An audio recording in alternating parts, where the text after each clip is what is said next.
In this video, I'll be teaching you all about sorting and named ranges in Excel. Two very important skills for you to have as a data analyst. Let's go ahead and take that formatting example we just went through. I went ahead and deleted these two rows here, which had sums and other metrics that I don't need for this example. Put some borders around here. I made it outside borders, and then I went ahead and cleared that gray shading, just made it all white. Now if you wanted to sort your data by hospital bill, go to the Home tab, and there's this A to Z, go to Custom Sort, and now you can pick the column you want to sort by. So hospital bill from largest to smallest, you could do that. Now select your range again, Custom Sort. Let's sort by age from smallest to largest. And you see how the age is sorted.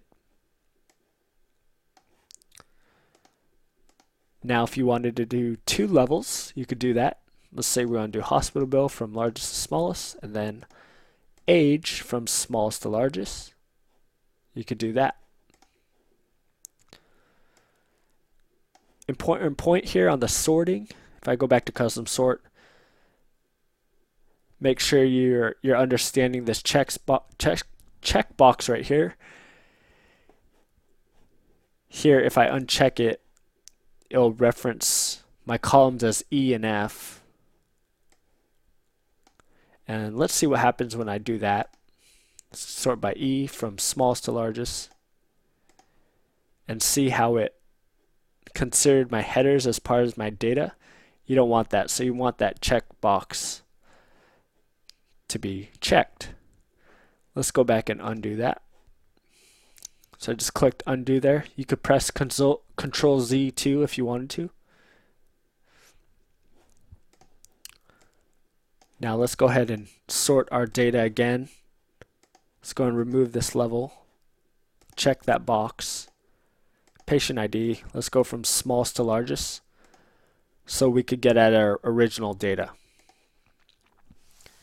Now let's talk about name ranges. If I wanted to take a sum of this, I could just do sum E3 to E8, right?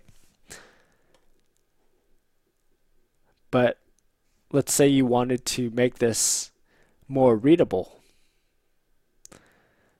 Let's say we wanted to call this name range hospital bill instead. You could do that. Select your range that you want to name your range. Go to formulas, define names, define name,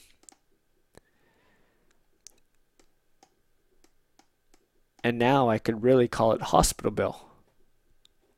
And it refers to this right here. So now two things. If I select my hospital bill data, notice it says hospital bill up here, the name box. If I just go down here and select it, it's going to select my name range. Now, if I do it again, sum of that, see it turned into hospital bill. Very convenient.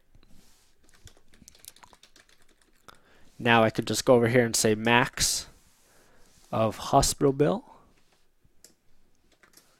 What's my maximum number? It gives me 25,000.